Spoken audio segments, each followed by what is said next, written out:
Cartels are some of the most deprived gangs in the whole world. One cartel, however, sticks out like a sore thumb.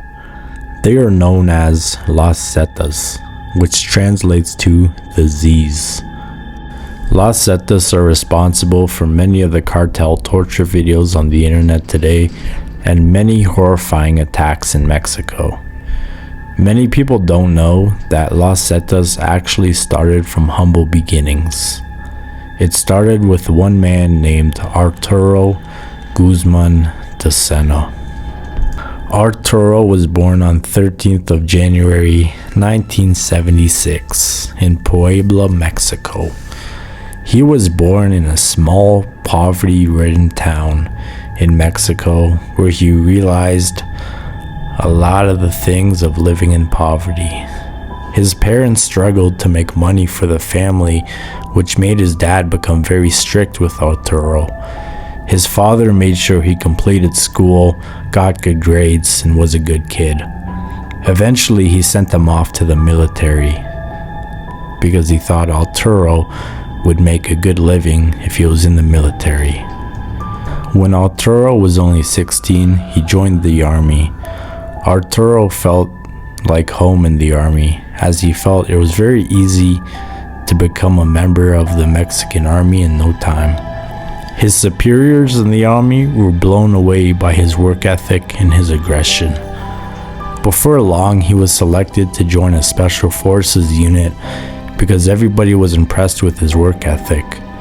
At just the age of 18, Arturo was experienced with explosives, psychological warfare, torture, sniping, and urban warfare. He was basically a killing machine at just the age of 18. Makes for a good cartel leader, eh? Well, that's where things were headed for young Arturo. At one point, Arturo got to show off all his knowledge. He was deployed in the state of Chiapas, where the only goal was to eliminate an army known as the National Liberation. This was a group of people that banded together to fight against poverty. At one point, this small group expanded to 3,000 members, and they were taking control over cities in Mexico. This group was seen as rebels, and the Mexican army wanted them eliminated. The Mexican army instilled in their soldiers' heads that this is a group of people that are made up of filthy animals that had to be eliminated as soon as possible. The Mexican army dehumanized the National Liberation in hopes that when the Special Forces unit showed up, they would show no mercy to them and just eliminate them by any means necessary. When the Special Forces unit showed up, they instantly started killing the National Liberation, and 3 others were taken aside for torture. All the bodies of the deceased National Liberals were dumped around all over the town with visible torture marks on their body, just to send a message to the National Liberation and anybody thinking about joining them. The Mexican army was impressed by Arturo's work on this mission, and he was promoted to lieutenant. This next part of Arturo's life is when things started to get twisted. Arturo was tasked with fighting the drug cartels. At this point, he was basically a police officer. He was head of security in his unit. He was sent over to the state of Tamaulipas, where he was tasked with fighting the Guelph cartel. Arturo contacted one of the leaders of the Guelph cartel at one point, and the leader offered Arturo a large sum of money if Arturo allows the Guelph cartel to do their operations without any police interference. Even though Arturo was an esteemed police lieutenant at this time, with lots of credibility to his name, the money was just too tempting. He happily accepted the money from the cartel, and the Guelph cartel happily went on about their business. There was something else, however, that made Arturo decide to become corrupt. He met a man who went by Don Jefe, who was also working with the police, and he was taking bribes from the cartel. Because this was so normal for police to take money from the cartel, Arturo saw nothing wrong with what he was doing. At one point, Don Zefe even used the police unit to help the cartel carry out their operations. Things took the darkest turn when Don Zefe introduced Arturo to a friend of his named Ocio Cardenas. After Arturo met Ocio Cardenas, he abandoned his work with the police completely and fully got involved with working in the Guelph cartel. Even though a lot of people would assume this change was mainly for money, there was other factors, like Latinas. No, I'm kidding. The other factors were that mission that Arturo carried out with his unit against the National Liberation was coming back to haunt him. A lot of people felt the Mexican military fought way too harshly, and a lot of the military were being arrested for crimes against humanity. Arturo felt with all the backlash against the military and the police, he might be found out for his crimes against humanity, and he felt he should leave the police as a whole. So on to the new beginnings for Arturo. Ocio Cardenas tasked Arturo with recruiting some men for a hit squad for the Guelph cartel. So basically just men to assassinate people, shoot at people, locate people, mainly just to kill people. But he didn't just want your average Joe. He wanted depraved men who are down to do the dirty work. Arturo stated that the most deprived men he knew were actually men he met in the military. Ocio said, exactly, I want you to recruit the men from the military. In just a few months, Arturo ended up recruiting 38 soldiers from the army to join the Guelph cartel. He explained to them how much money they could make and sold them on the cartel lifestyle. Like, money, exotic animals, exotic cars, Latinas, etc. A lot of soldiers loved the idea. Some of them even stole weapons from the military, such as assault rifles, pistols, rocket launchers, so they could use them in their new life they're about to live. Arturo also made it easy for them to assemble themselves, as Arturo's name on the radio in the military was Z1. And so he said, okay, next in line is Z2, next in line Z3, next in line Z4, next in line Z5, next in line Z6, Z7, It goes on forever, right? Depending on their rank. So communication would be so easy. They just call each other on the radios, be like, hey, Z2, I need this. Z3, I need this. So it was very familiar for them. However, even though Arturo had these men that were ready to work, the Guelph cartel was kind of in a vulnerable place. They were kind of in shambles. So the Guelph cartel wasn't necessarily ready to receive these men. The thing is, their long-term leader, Juan Garcia Ocuagu, was recently arrested, and proper leadership was just never restored. There was definitely superiors at the top, but none of them were appointed leader. And unfortunately, when you have a bunch of powerful men at the top without leadership, things can get pretty turbulent. At one point, Ocio, being one of the highest ranking members, had beef with another high ranking member, known as El Chavo. Ocio felt El Chavo was manipulative, and at one point, Ocio wanted El Chavo to just disappear. Ocio talked to Arturo about this and said if they just got rid of El Chavo, it would be easier for himself and Arturo to be the shot callers of the Guelph cartel. And Arturo was like, yeah, I'm so down.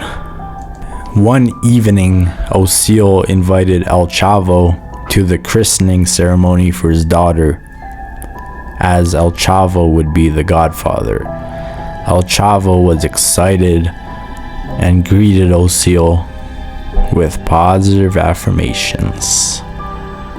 At the end of the evening, Ocio asked El Chavo to go for a drive with him and Arturo.